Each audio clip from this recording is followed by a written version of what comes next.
students. Today we are going to start third chapter of your biology course, that is reproduction in humans, या human reproduction, whatever you say. Chapter 3, human reproduction.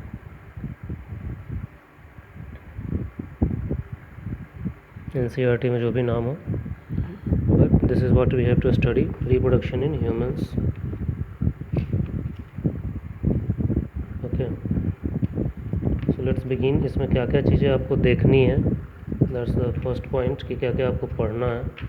The first part is that you have to study about parts, organs में जो reproduction में involve होते हैं, both male and female,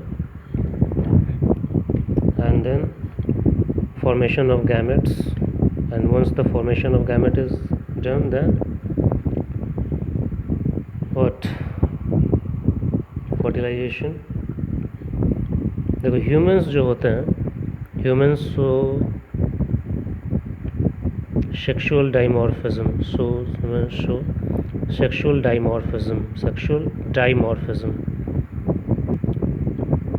डाइफॉर्मिज्म का मतलब क्या होता है? डाई मतलब टू, मॉर्फिज्म मतलब जो देख मतलब एक्सटर्नल फीचर्स जो होते हैं.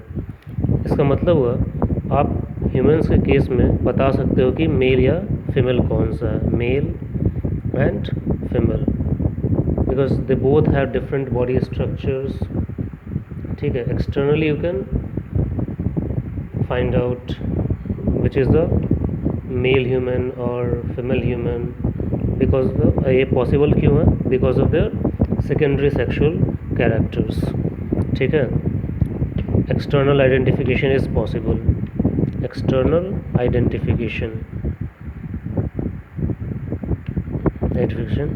Due to secondary sexual characters. I'm not going to write too much about notes and all. I'll share something, and when it comes to figures and all, I'll use some books. ठीक है, we'll save some time. तो ये सब चीज़ें देखनी है. तो बात आती है सेकेंडरी सेक्शुअल कैरेक्टर्स की. तो सेक्शुअल कैरेक्टर्स जो होते हैं, that is primary and secondary.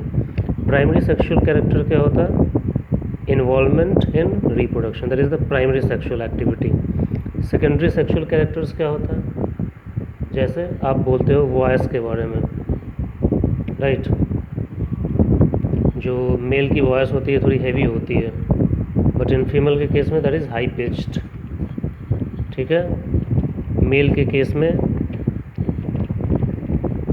ये जो फेशियल हेयर्स होते हैं, जैसे कि बियर्ड्स वगैरह आते हैं, मुस्टैच आते हैं. ठीक है, सेकेंडरी सेक्शुअल कैरेक्टर्स की बात कर रहा हूँ मैं. सेकेंडरी जिससे हम पहचान पाते हैं मेल है या फीमेल. सेकेंडरी सेक्शुअल कैरेक्टर्स बहुत सारे चीज़ें आ सकती हैं. ठीक है, मेल, फीमेल. ठीक है, males are generally more muscular, right, more muscular, muscle development ज़्यादा होता है. They are less muscular. Low pitched voice, ये हाई पिच वॉइस होता है. ठीक है, बियर्ड्स होते हैं, मुस्टैच होता है. जनरली सब चीज़ें फीमेल में क्या होती है? एब्सेंट होती हैं. ठीक है, फिर स्किन जो होता है मेल के केस में हेयरी होता है, ज़्यादातर हेयरी स्किन. फीमेल के केस में hairs are less developed on skin. Then ये जो क्या बोलते हैं, पेल्विस रीजन मतलब the area around the what you call that,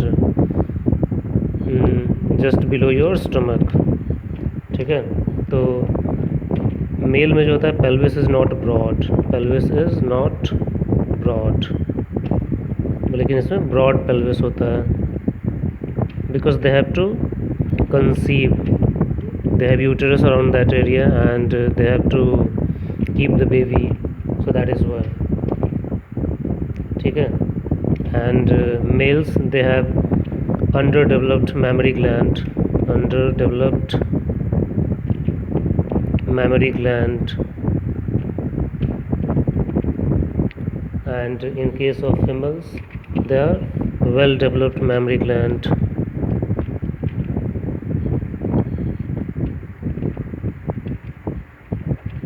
ठीक है, तो ये सब कुछ सेकेंडरी सेक्सुअल कैरेक्टर्स होते हैं जिससे आप पहचान सकते हो कि कौन मेल है या फीमेल है. That is called sexual dimorphism. दिखता है. ठीक है. डेवलपमेंट पीरियड कैसे होता है? एक एम्ब्रॉयनिक होता है, post embryonic. Embryonic means when the child is inside the what female body, और post embryonic after the birth जो डेवलपमेंट हो रहा होता है. तो let's begin with the main topic, that is the reproduction and the reproduction. Reproduction में क्या क्या चीज़ें होती हैं? ठीक है. Steps in reproduction, sexual reproduction, steps in reproduction. पहले क्या होता है? गैमेटोजेनेसिस होता है, मतलब गैमेट का फॉर्मेशन. प्लांट के केस में भी देखा था हमने. Then is insemination. Insemination that is the transfer of male gamete to female. उसके बाद क्या होगा? फर्टिलाइजेशन. ठीक है, फर्टिलाइजेशन हो गया. उसके बाद जो होता है दैट इज़ कॉल्ड क्लीवेज होता है. एम्ब्रियो का जो बना, फर्टिलाइजेशन के बाद जो एम्ब्रियो बनता है उसके अंदर क्या होगा? क्लीवेज होता है, मतलब सेल्स डिवाइड करते हैं. ठीक है, क्लीवेज होता है. क्लीवेज इन एम्ब्रियो, मतलब क्लीवेज का मतलब होता है जैसे यहाँ पे एम्ब्रियो बना था वो मल्टीपल सेल्स में डिवाइड करेगा. फिर जो एम्ब्रियो है that is called blastocyst. Now blastocyst ये फिर अटैच होता है यूटेरस से. That is called implantation. Plant कर देना मतलब अटैच कर देना. Implantation of blastocyst. उसके बाद फिर प्लासेंटा का फॉर्मेशन होता है, मतलब चाइल्ड और मदर के बीच में कनेक्शन बनेगा प्लासेंटा का. प्लासेंटेशन. ठीक है. फिर अंदर ऑर्गेनोजेनेसिस होगा, ऑर्गन्स वगैरह धीरे धीरे बनेंगे. ऑर्गेनोजेनेसिस. उसके फिर चाइल्ड का बर्थ होता है. That process is called parturition. Parturition this is child birth. तो इतने सारे स्टेप्स आते हैं रिप्रोडक्शन में till the birth of a child. So will begin with male reproductive system in humans. Male reproductive system. ठीक है. अब जो मेल रिप्रोडक्टिव सिस्टम होता है इसमें जो प्राइमरी ऑर्गन है, primary reproductive organ, primary that is testis. Primary वो होता है जहाँ पे गैमेट का फॉर्मेशन होता है, टेस्टिस. ठीक है. Here gametes sperm is form. This male gamete, male gamete is formed. Female के केस में प्राइमरी रिप्रोडक्टिव ऑर्गन क्या होगा? ओवरी. वहाँ पे ओवम फॉर्म होता है. तो प्राइमरी रिप्रोडक्टिव ऑर्गन वो होता है जहाँ पे गैमेट फॉर्म होता है, और बाकी जितने भी होते हैं जो हेल्प करते हैं they are called secondary. Secondary organ जैसे कि डक्ट्स वगैरह, मतलब स्पर्म बना टेस्टिस में तो उसको डक्ट के थ्रू, ट्यूब के थ्रू ट्रांसफ़र करना. यूरेथ्रा ये सब helps in transfer of gamete, helps in transfer या movement of gametes, movement of gametes इस तरीके से. तो will begin with male reproductive system. Primary is testis. Testis कहाँ होता है? Testis is present below the abdominal cavity in human males. This is not present inside the body. I mean when you say inside that means within the body. हमारे dorsal और ventral body part के अंदर नहीं होता है. That is outside the body in a sac like structure that is called scrotal sac. ठीक है. I will show you a figure. Okay guys, so this is the human male reproductive system. This is scrotum. Outside the body this is a sac like structure. ठीक है. ठीक है. That is called scrotum. इसे हम बोलते हैं scrotum. Within that there is testis, यही this structure is called testis. और इस टेस्टिस का जो पीछे का पार्ट होता है, you can see that is attached to the wall of scrotum through a fibre like structure. ये फाइबर लाइक स्ट्रक्चर होता है, that is called gubernaculum. Gubernaculum इसको बोलते हैं, ठीक है। तो दिस इज टेस्टिस। ये जो आप देख रहे हो this thick skin like structure, testis circular वाला है, उसके ऊपर ये thick like structure, that is called epididymis. Epididymis इसे बोलते हैं। इसके भी 2-3 पार्ट होते हैं, जैसे ये ऊपर वाला पार्ट है, this is called caput epididymis. दिखाऊंगा दूसरा फिगर में, दिस इज कैपुट एपिडिडिमस, ठीक है। फिर ये जो नीचे वाला पोर्शन है that is called coda. Coda का मतलब होता है टेल वाला, पीछे वाला रीजन। कैपुट का मतलब होता है हेड वाला रीजन। तो ये ऊपर दिस इज एपिडिडिमस, तो इसका ऊपर वाला हेड वाला part is called caput epididymis. This is called coda, CAUDA, coda epididymis, ठीक है। तो इसके अंदर स्पर्म का फॉर्मेशन होता है, दैट इज टेस्टिस। अलग से हम टेस्टिस के अंदर भी क्या क्या स्ट्रक्चर तो वो भी देखेंगे, अभी समझिए पहले। This is your testis, this is epididymis. Now inside the testis sperm will form. Now the question comes, ये जो testis होता है that is present outside the body in a sac like thallus जैसा structure that is called scrotum. ऐसा क्यों होता है? That is because development of sperms requires lower body temperature. जैसे हमारी बॉडी का टेम्परेचर कितना रहता है जनरली 37 डिग्री बोलते हैं हम लोग, राइट। तो स्पर्म का जो फॉर्मेशन होता है उसको बनाने के लिए 3-4 डिग्री या 2-3 डिग्री एटलीस्ट बॉडी टेम्परेचर से कम चाहिए, तापमान उसका जो टेम्परेचर होता है। तो इसी कारण ये जनरली हमारी बॉडी से बाहर होता है, ठीक है। और अब यहाँ पे सपोज कीजिए स्पर्म बना, तो ये स्पर्म जो बनता है इस ट्यूब से, ठीक है, through this tube, this is called Vasa Vasa deference. पहले एपिडिडिमस से भी छोटे छोटे ट्यूब्स निकलते हैं, दैट इज कॉल्ड वासा एफरेंसिया। वो सारे कंबाइन करते हैं तो दैट फॉर्म्स वास डेफरेंस। ये वाला स्पर्म बना, एपिडिडिमस तक आएगा, उसके बाद फिर इससे ऊपर ट्यूब के थ्रू वास डेफरेंस है। वास डेफरेंस से होते हुए ये पहुंचता है कहाँ पे? यूरेथ्रा में, ठीक है, ये यूरेथ्रा में पहुंचता है। और ये जो यूरेथ्रा जो होता है ये कॉमन वे है, किसके लिए? यूरिन के लिए भी, इन केस ऑफ मेल हम बात कर रहे हैं, ठीक है। आप देख सकते हो दिस इज़ यूरिनरी ब्लैडर, ये आया यहाँ पे, ठीक है, तो इससे यूरिन डिस्चार्ज होता है। एंड द सेम वे यहीं पे आप देख सकते हो ये जो वास डिफरेंस है ये ऊपर गया और ये इसी से आके मिलता है यहीं पे, इसी में आके, यहाँ पे देख सकते हो यूरिनरी ब्लैडर का भी रास्ता आके मिला और वास डिफरेंस भी आके मिला। तो in case of males in humans this combined structure यहाँ से कहलाता है क्या? Urethra. Urethra is the organ which discharges both urine and sperm in case of humans males. अब आप देख रहे हो ये जब वास डिफरेंस आया है तो इसके साथ कुछ ग्लैंड्स अटैच्ड हैं, this is called seminal vesicle. अभी जो आया था उसके साथ क्या आता है? स्पर्म आता है। स्पर्म के साथ कुछ लिक्विड निकलते हैं जिसे कहते हैं क्या? Semen. That semen is discharge formed by this seminal vesicle. फिर थोड़ा सा ये वाला आप देख रहे हो यूरिनरी ब्लैडर है, उसके नीचे एक और ग्लैंड होता है that is called prostate gland. क्या कहता है? Prostate gland. तो वो भी लिक्विड लाइक स्ट्रक्चर देता है, दैट इज कॉल्ड सीमेन, ठीक है। जो सीमेन होता है it has you can say food materials for sperm, that is fructose, sucrose and it has some enzymes like lysozyme। सबका फंक्शन हम देखेंगे वो सब क्या करते हैं।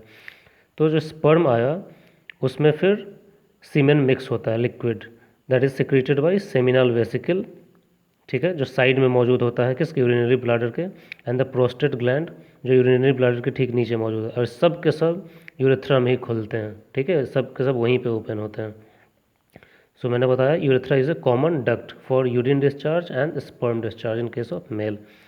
दिस यूरेथ्रा, अब यूरेथ्रा का वो पार्ट जो प्रोस्टेट ग्लैंड के पास में होता है उसको कवर करके जाता है उसके ऊपर से, that is called prostatic urethra. इतना दूर का पोर्शन चूँकि प्रोस्टेट के पास में है that is called prostatic urethra, ठीक है। उसके नीचे वाला portion is called membranes urethra, इसको बोलते हैं मेम्ब्रेनस यूरेथ्रा। 3 ग्लैंड होते हैं जो सीमेन वगैरह डिस्चार्ज करते हैं जो स्पर्म को हेल्प करता है मूवमेंट में। एक तो हमने देखा सेमिनल वेसिकल जो यूरिनरी ब्लैडर के साइड में है, दूसरा हमने देखा प्रोस्टेट ग्लैंड जो यूरिनरी ब्लैडर के नीचे होता है, फिर एक तीसरा होता है बल्बो यूरेथ्रल ग्लैंड, ये वाला बल्बो यूरेथ्रल ग्लैंड, यहाँ ये नाम जो लिखा हुआ है बल्बो यूरेथ्रल, इसको हम काउपर्स ग्लैंड भी बोलते हैं। तो ये चीज़ तीनों के तीनों ग्लैंड मिल के सीमेन सिक्रीट करते हैं और सीमेन स्पर्म के साथ मिक्स होकर स्पर्म के मूवमेंट में हेल्प करता है। They also provide the nutrient for sperms. अभी यूरेथ्रा जो होता है that goes through a muscular structure that is called पीनस, ठीक है, दैट इज कॉल्ड पीनस। अब ये जो पीनस होता है उसके सेंटर से यूरेथ्रा निकलता है, ठीक है, and that is covered by muscular layer. सबसे बाहर का जो मस्कुलर लेयर होता है पीनस के that is called corpus cavernosum. क्या कहते हैं उसे? Corpus cavernosum. यहाँ पे आपने देखा यूरेथ्रा का जो पार्ट प्रोस्टेट ग्लैंड के पास में था दैट इज कॉल्ड प्रोस्टेट या प्रोस्टेटिक यूरेथ्रा, ये वाला इतना दूर का रीजन। ये पूरा रीजन यूरेथ्रा का किससे जा रहा है? थ्रू पीनस, तो इसको बोलते हैं पिनाइल यूरेथ्रा। क्या कहते हैं? Phenyl urethra. अब जो पीनस है जो कवर करता है यूरेथ्रा को, इसका सबसे बाहर का लेयर जो होता है that is called corpus cavernosum. क्या कहते हैं इसे? कॉर्पस कैवर्नोसम, ठीक है। उसके अंदर देख सकते हो एक और लेयर होता है, ठीक है, मस्कुलर लेयर, वो भी थोड़ा सा होता है। सब कैवर्नोसा वाला सबसे ज़्यादा मस्कुलर होता है, उससे कम एक दूसरा लेयर होता है that is called corpus spongiosum, that is called corpus spongiosum. तो जो पीनस होता है उसके एकदम सेंटर से क्या होता है? यूरेथ्रा, जिससे कि यूरिन डिस्चार्ज होता है, स्पर्म डिस्चार्ज होता है। उसके बाहर एक छोटा सा लेयर होता है मसल का दैट इज कॉल्ड कॉर्पस एस्पॉन्जियस, ये वाला कॉर्पस एस्पॉन्जिएशन। और सबसे बाहर का जो मस्कुलर लेयर होता है that is called corpus cavernosum, ठीक है। जो पीनस होता है जिससे कि यूरिन का डिस्चार्ज होता है, उसका सबसे आगे का जो पार्ट होता है that has a pore that is called orifice, urethral orifice कहते हैं उसे, जिससे कि फाइनली यूरिन या स्पर्म बाहर निकलेगा। उसके ऊपर जो स्किन होता है that is called glans penis. क्या कहते हैं उसे? Glans penis. और उसके ऊपर का जो स्किन होता है ग्लैंस पीनस के सबसे सामने वाला पार्ट दैट इज कॉल्ड प्रेप्यूस या परप्यूस भी बोलते हैं उसे, और प्रेप्यूस भी बोलते हैं, ठीक है। हाँ, ये जो लिखा हुआ है परप्यूस या प्रेप्यूस भी बोल सकते हो आप, ठीक है, दोनों नाम है उसका। तो इस तरीके से रास्ता होता है। ये स्क्रोटल सैक है, स्क्रोटल सैक के अंदर टेस्टिस है, टेस्टिस और स्क्रोटल सैक के बीच में कनेक्शन होता है दैट इज कॉल्ड ग्यूबरनैक्यूलम। स्पर्म बना फिर एक ट्यूब के through that is called vas deferens, ये आके मिलता है कॉमन डक्ट में दैट इज कॉल्ड यूरेथ्रा, यहाँ से यूरिन भी मिलता है और फिर स्पर्म भी आता है। अब स्पर्म जो होते हैं उसको सपोर्ट करने के लिए 3 ग्लैंड लिक्विड सिक्रीट करते हैं दैट इज कॉल्ड सीमेन। कौन कौन से? ब्लैडर के साइड में सेमिनल वेसिकल, ब्लैडर के नीचे प्रोस्टेट, और फिर उन दोनों के ठीक नीचे एक तीसरा ग्लैंड होता है बल्बो यूरेथ्रल। ये तीनों मिलकर लिक्विड सिक्रीट करते हैं that is called semen. And semen के अंदर दैट लिक्विड होता है एंड स्पर्म होता है that passes through पीनस। पीनस has a outer skin sorry muscular layer that is called corpus cavernosum, उसके अंदर जो लेयर होता है दैट इज कॉल्ड कॉर्पस एस्पॉन्जियोसम, और ठीक बीचों बीच यूरेथ्रा होता है, ठीक है। यूरेथ्रा के ओपनिंग को बोलते हैं यूरेथ्रल ओरिफिस, यूरेथ्रल ओरिफिस, ठीक है। उसके बाहर जो स्किन होता है that appears reddish in colour that is called glans penis, और उसके बाहर जो स्किन होता है दैट इज कॉल्ड प्रेप्यूस या परप्यूस। तो this is the male human reproductive system. अब हमें थोड़ा सा देखना है internal structure of testis. Testis का इंटरनल स्ट्रक्चर भी हमें देखना है। तो this is your testis, suppose करो ये टेस्टिस है, ठीक है। टेस्टिस का जो सबसे बाहर का लेयर जो होता है that is called tunica vaginalis, उसको सबसे ये वाला layer that is called tunica vaginalis. उसके अंदर वाले लेयर को बोलते हैं ट्यूनिका एल्बुजिनिया। क्या कहते हैं? Tunica albuginea. जो वाइट कलर आप देख रहे हो दैट इज ट्यूनिका एल्बुजिनिया। हम इसी की बात कर रहे हैं टेस्टिस का। अब इसके अंदर बाहर के लेयर्स की हम बात कर रहे हैं, ठीक है। तो टेस्टिस का जो बाहर का लेयर होता है सबसे बाहर that is called tunica vaginalis. उसके अंदर जो आप लेयर देख रहे हो that is called tunica albuginea. उसके बाद का लेयर जो होता है ये वाला रीजन जो आप डैश डैश लाइन देख रहे हो दैट इज कॉल्ड ट्यूनिका वैस्क्यूलोसा। वैस्क्यूलोसा क्यों बोलते हैं? ब्लड सप्लाई काफ़ी ज़्यादा होता है, वैस्कुलर होता है वो, ठीक है। अब ये जो ट्यूनिका बाहर क्या हुआ, वेजिनालिस, एल्बुजिनिया, फिर वेस्क्यूलेसा, इसके अंदर ही वो मेन पार्ट होता है जहाँ पे स्पर्म का फॉर्मेशन होता है।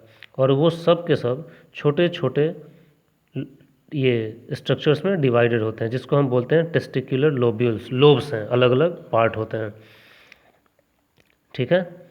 तो this one structure is called testicular lobule, single lobule है ये, ठीक है। इस तरीके के बहुत सारे लोब्यूल्स होते हैं, कोई नंबर फिक्स नहीं है ऐसा, but different lobules are present. और दो लोब्यूल के बीच में जो वॉल होता है दैट इज कॉल्ड सेप्टा। क्या कहते हैं उसे, सेप्टा। सेप्टा मतलब सेपरेट करने वाला। तो outer layer is tunica, tunica का मतलब होता है स्किन, वैजिनालिस, एल्बुजिनिया, फिर वैजिनालिस सॉरी वेस्क्यूलोसा। अब वेस्क्यूलोसा के अंदर डिफरेंट छोटे छोटे लोब्स होते हैं, मतलब डिफरेंट लेयर्स होते हैं, समझ लो, ठीक है। उनको बोलते हैं लोब्यूल्स या टेस्टिकुलर लोब्यूल्स। दो लोब्यूल के बीच में जो दीवार होता है, वॉल होता है, that is called septum, septa. अब इसके अंदर एकदम ट्यूब लाइक स्ट्रक्चर होते हैं, that is called seminiferous tubule. और यही जो होते हैं हेल्प करते हैं स्पर्म के फॉर्मेशन में। हम देखेंगे कैसे हेल्प करते हैं। अभी आपको ये स्ट्रक्चर याद रखना है, ठीक है। उसके बाद चूंकि इसी में स्पर्म फॉर्मेशन होता है, तो ये सब के सब आके मिलेंगे, एक नेटवर्क बनाते हैं बहुत सारे, जैसे मतलब मान लो सब जगह से ट्यूब निकला, ठीक है, और यहाँ पे आके एक नेटवर्क बनाते हैं, that is called rete testis, RETE। इसको बोलते हैं रीट टेस्टिस। रीट का मतलब ही होता है नेटवर्क। सब सारे लोब से निकलेगा स्ट्रक्चर सेमिनिफेरस ट्यूब्यूल्स का, स्पर्म लेके, तो एक नेटवर्क बन गया, जाल बन जाता है, ठीक है। That is called rete testis.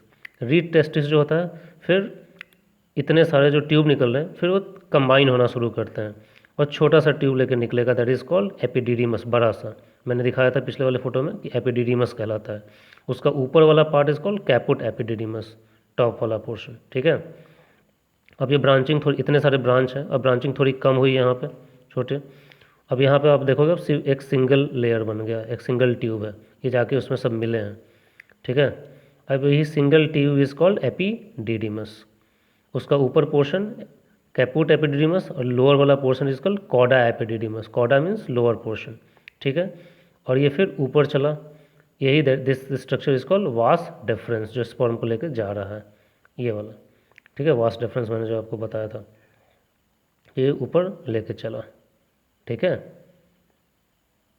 So this is the general structure of testis। तो हमने ये सब देखा। अब थोड़ा सा मैं स्ट्रक्चर आपको बताऊंगा सेमनीफेरस, जो टेस्टिस के अंदर जो हमने देखा बहुत सारे नेटवर्क लाइक लोब्यूल्स के अंदर सेमनीफेरस ट्यूब्यूल्स होता है। थोड़ा सा स्ट्रक्चर हमें देखना है सेमिनिफेरस ट्यूब्यूल्स का, सेमिनिफेरस ट्यूब्यूल का। क्यों? क्योंकि यही हेल्प करते हैं स्पर्म के फॉर्मेशन। सपोज करो एक आप सेमिनिफेरस ट्यूब्यूल ले लो, सबसे बाहर का जो लेयर होता है that is called germinal epithelium, उसको बोलते हैं germinal epithelium. This is germinal cells या जर्मिनल एपिथेलियम, ठीक है, जर्मिनल एपिथेलियम। ट्यूब है वो सेमिनिफेरस ट्यूब्यूल, बीच का स्ट्रक्चर एकदम खाली होता है और साइड से कुछ सेल्स होते हैं, ठीक है। ये जर्मिनल एपिथेलियम होता है। ये जो इसके साथ पहला जो ये सब होते हैं सेल्स अटैच्ड होते हैं that is called germ cells, germ cells. और यही जर्म सेल्स जो होते हैं स्पर्म के फॉर्मेशन में हेल्प करते हैं, ठीक है। इसको बोलते हैं basement membrane, support structure, basement membrane. ये जर्म सेल्स वगैरह हैं, ठीक है। यही जर्म सेल जो होता है डिवाइड करता है, तो इसके साथ जुड़ता है क्या, स्पर्मेटोगोनिया। क्या बनता है, स्पर्मेटोगोनिया, स्पर्मेटोगोनिया, ठीक है। इसके बाद डिवाइड होकर बनता है primary spermatocyte, primary spermatocyte, primary spermatocyte. इससे डिवाइड होकर बनता है सेकेंडरी स्पर्मेटोसाइट, सेकेंडरी स्पर्मेटोसाइट। ये मैं स्टेप्स बता रहा हूँ स्पर्म कैसे बनता है, हम फिर से इसे डिस्कस करेंगे, लेकिन बता रहा हूँ किस तरीके से सेमिनिफेरस ट्यूब्यूल में ये अटैच होते हैं, ठीक है। उसके बाद ये स्पर्मेटिड्स बन जाते हैं, जो फाइनल स्पर्म होते हैं मैच्योर। यही रिलीज होंगे किसमें, एपिडिडीमस में, जो मैंने दिखाया था। इसी तरीके से लेयर इधर भी होता है, इधर भी वो लेयर होगा, ठीक है, इधर भी ये सारे लेयर्स होते हैं। अब इन दोनों के बीच में एक सेल होता है, ठीक है, ये सब छोटे छोटे यहाँ पे कुछ सेल्स होंगे, that is called Sertoli cells. क्या कहते हैं? Sertoli cells. इसे हम कहते हैं सर्टोली सेल्स या सस्टेनटैक्युलर सेल्स और सस्टेनटैक्युलर सेल्स, सस्टेन करना, सस्टेनटैक्युलर सेल्स। ठीक है, ये जो सेल्स होते हैं, सस्टेन करने का मतलब क्या होता है? सपोर्ट करना। तो सर्टोली सेल्स जो होते हैं, ये जो स्पर्म का डेवलपमेंट हो रहा है उसको सपोर्ट करते हैं, ये सारे सेल्स। और ये भी इसमें इसका न्यूक्लियस भी होता है, that is nucleus of Sertoli sales, that is nucleus. ठीक है, दिस इज पूरा का पूरा क्या है तुम्हारा? सर्टोली सेल्स है, ये सब उसके साइटोप्लाज्म वगैरह है, दिस इज सर्टोली सेल्स। ठीक है, अब ये सपोर्ट करते हैं डेवलपिंग जर्म सेल्स को, जो स्पर्मेटोगोनिया बनाएगा उसे प्राइमरी स्पर्मेटोसाइट, फिर सेकेंडरी स्पर्मेटोसाइट्स, ये वगैरह। ठीक है, अब ये जो सर्टेली सेल्स जो होते हैं कुछ एंजाइम्स को सिक्रीट करते हैं या हार्मोन्स को भी सिक्रीट करते हैं। ठीक है, प्रोटीन्स वगैरह भी। सर्टोली सेल्स, ठीक है, सिक्रीट, ठीक है, एक प्रोटीन होता है androgen binding protein, ABP, androgen binding protein, androgen binding protein. ठीक है, इसको सिक्रीट करता है, नाम ही एंड्रोजन। एंड्रोजन किसको बोलते हैं? मेल सेक्स हार्मोन को, जैसे टेस्टोस्टेरोन। तो उसके कॉन्सेंट्रेशन को बढ़ाने में हेल्प करता है। ठीक है, उसको थिक करता है इस लेयर में, क्योंकि जितना ज़्यादा से ज़्यादा टेस्टोस्टेरोन होगा उतना ही ज़्यादा स्पर्म का फॉर्मेशन होगा, सेक्सुअल कैरेक्टर्स उतना ही ज़्यादा आएगा मेल के अंदर। ठीक है, तो इसका काम क्या है? Concentrates testosterone. टेस्टोस्टेरोन को ही क्या बोलते हैं? Androgen, testosterone. उसका कॉन्सेंट्रेशन बढ़ाता है इधर उधर जाने से। ठीक है, उसके बाद ये सिक्रीट करता है FSH, sorry inhibin, inhibin secrete करता है, नाम ही इनहिबिन मतलब इनहिबिटर। ठीक है, इसका काम क्या होता है?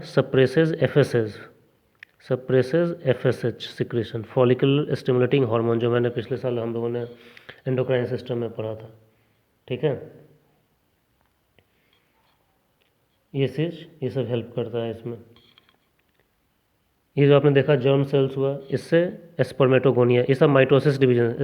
जर्म सेल्स जो होते हैं माइटोसिस होता है तो इसका नंबर बढ़ाता है ताकि ज़्यादा से ज़्यादा स्पर्म बने, उसको बोलते हैं स्पर्मेटोगोनिया। स्पर्मेटोगोनिया माइटोसिस से बनता है, किससे? माइटोसिस से। ये सब हम फिर देखेंगे। फिर यहाँ से मियोसिस होता है, तो प्राइमरी स्पर्मेटोसाइट। ठीक है, उससे हैप्लॉइड नंबर ऑफ क्रोमोसोम्स है। क्वेश्चंस आते हैं, what are the function of Sertoli cells, तो बोलोगे आप ये सिक्रीट करता है ABP, एंड्रोजन बाइंडिंग प्रोटीन, जो increases the concentration of testosterone. दूसरा inhibin, that helps in suppressing the FSH। ठीक है, अब सपोज करो ये एक सेमनीफेरस ट्यूब्यूल, इसी तरीके से बहुत सारे सेमनीफेरस ट्यूब्यूल है, हमने पीछे वाले स्ट्रक्चर्स में देखा था। तो दो सेमनीफेरस ट्यूब्यूल्स के बीच में कुछ और सेल्स होते हैं। ठीक है, in between seminiferous tubules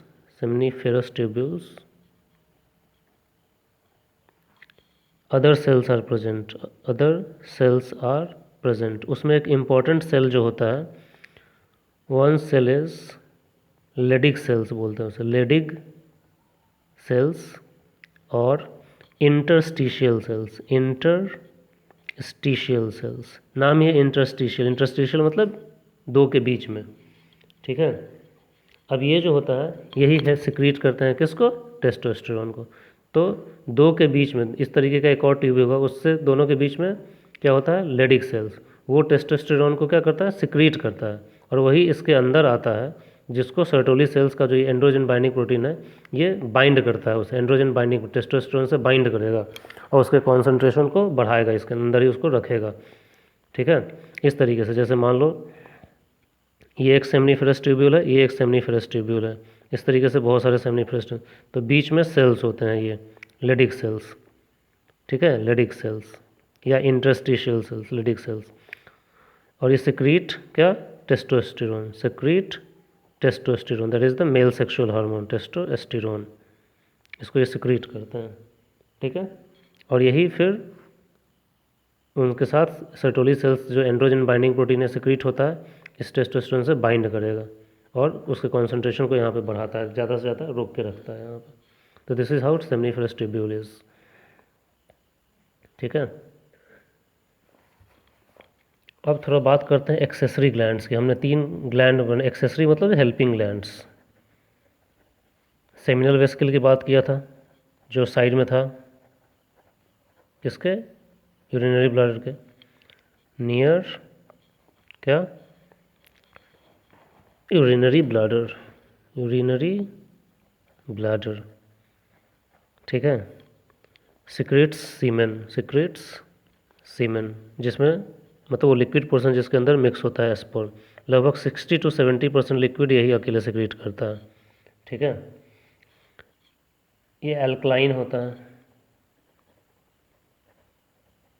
pH generally 7.4 to 7.5 के आसपास होता है, ठीक है।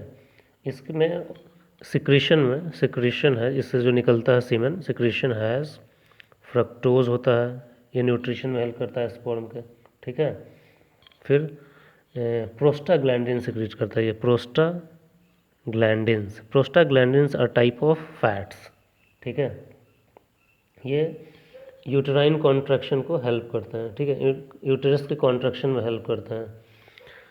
मतलब कि ये कब हेल्प करेंगे प्रोस्टाग्लैंडिन्स, अगर जब सपोज करो मेल एंड फीमेल का कांटेक्ट हुआ and the sperm is deposited into female body, तो ये सीमेन में जो प्रोस्टाग्लैंडिन होता है ये हेल्प करता है फीमेल बॉडी के अंदर स्पर्म के मूवमेंट में, ठीक है। Helps in sperm movement, helps in sperm movement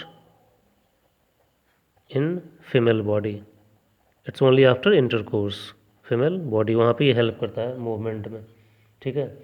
मतलब कि यूटेरस के कॉन्ट्रैक्शन में हेल्प करता है, जैसे जैसे यूटेरस, फीमेल के यूटेरस कॉन्ट्रैक्ट करेगा तो स्पर्म का मूवमेंट होता है, आगे की तरफ बढ़ेगा, ठीक है। ये जो होते हैं कुछ और सिक्रीट करते हैं, ऑल्सो हैज़ क्लॉटिंग प्रोटीन्स। यहाँ पे क्लॉटिंग प्रोटीन्स का मतलब ये नहीं ब्लड क्लॉट में हेल्प नहीं करता है, ठीक है, वो वाला चीज़। ये क्या करता है, थिकनिंग में हेल्प करता है। मतलब कि सपोज करो स्पर्म का इजैकुलेशन हुआ, इजैकुलेशन मतलब transfer of sperm through penis into female body, ejaculation, that is called ejaculation. तो वहाँ पे हेल्प करता है कॉन्सेंट्रेशन में, हेल्प्स इन कोएगुलेशन, थिकनिंग में, कोएगुलेशन, थिकनिंग ऑफ स्पर्म, ताकि ये इधर उधर ये डिस्ट्रीब्यूट ना हो, एक जगह पर रहें। स्पर्म कोएगुलेशन में हेल्प करता है, ठीक है, in female body after ejaculation.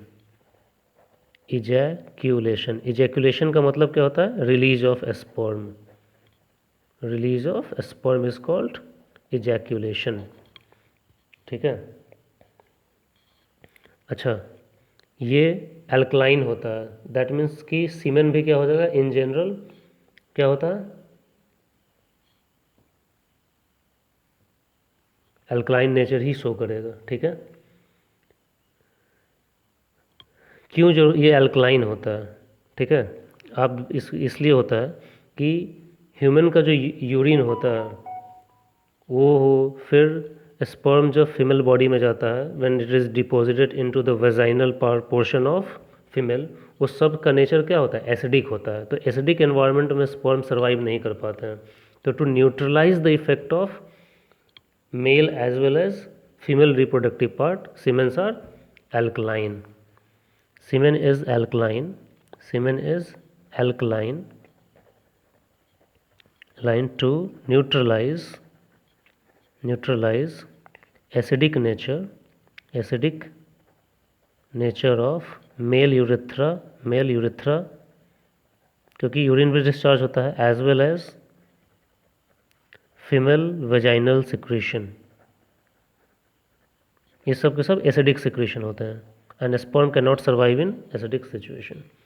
तो ये सब सेमिनल वेसिकल से जो रिलीज होता है लिक्विड उसका। फिर प्रोस्टेट ग्लैंड भी मैंने बताया, वो भी रिलीज करता है, प्रोस्टेट ग्लैंड, ठीक है। ये भी it forms almost 20 to 25% of semen. 60% liquid किसने दिया, सेमिनल वेसिकल ने, ये लगभग 20 से 25% देता है। इसका पीएच जो होता है अराउंड 6.5 टू 7 के आसपास होता है, मतलब ये भी मतलब बहुत ज़्यादा एसिडिक नहीं है। तो नेचर ज़्यादा किसका होगा, अल्कलाइन ही होगा, क्योंकि अल्कलाइन पीएच ज़्यादा है। ठीक है, इसके अंदर भी बहुत सारी चीज़ें होती हैं, जैसे कि acid phosphatase enzymes, acid phosphatase, citric acid भी होता है, विटामिन सी जो न्यूट्रिएंट में हेल्प करता है, प्रोस्टाग्लैंडिन इसमें भी होता है, चूँकि वही चीज़ है, सीमेन ही है, ये सारी चीज़ें सिक्रीट होती हैं। ठीक है, एंड तीसरा था bulbo urethral gland, bulbo urethral या काउपर्स ग्लैंड, काउपर्स ग्लैंड। ठीक है, तो ये क्या होता है, रेस्ट, ये 20-25% हो गया, ये 60% हो जो बचा वो रेस्ट सीमेन इसी से सिक्रीट होता है, रेस्ट सीमेन इज सिक्रीटेड, इसी से सिक्रीट होता है। ठीक है, इसका भी अल्कलाइन ही होता है जो लिक्विड पोर्शन आता है। ठीक है, म्यूकस भी सिक्रीट करता है, सिक्रेट्स म्यूकस, ताकि स्पर्म का जो रास्ता है वो स्मूथ रहे, ल्यूब्रिकेशन में हेल्प करता है पीनस के, हेल्प्स इन ल्यूब्रिकेशन ऑफ पीनस, ताकि स्मूथ रास्ता रहे। तो ये सब बल्बोयूरेथ्रल ग्लैंड का काम है, इसका जो सिक्रेशन होता है स्पर्म, तो सारे के सारे मिलकर जो लिक्विड पोर्शन सिक्रेट करते हैं दैट इज कॉल्ड सीमेन, और सब का काम स्पर्म को सपोर्ट करना होता है, उसको फूड प्रोवाइड करना, उसको मूवमेंट में हेल्प करना थ्रू प्रोस्टाग्लैंडिन्स। अल्कलाइन पीएच होता है ताकि एसिडिक एनवायरनमेंट जैसे ही फीमेल बॉडी में जाने के बाद मिले उस समय वो डिस्ट्रॉय ना हो। ठीक है, तो ये सब चीज़ें होती है। So let me close this now, in the next video we will discuss about how the sperms are formed. ये जो मैंने अभी प्रोसेस बताया यही एक फ्लो चार्ट से दिखाऊंगा मैं, सब सेमिनिफरस ट्यूबल के अंदर ही होता है। Okay, thank you.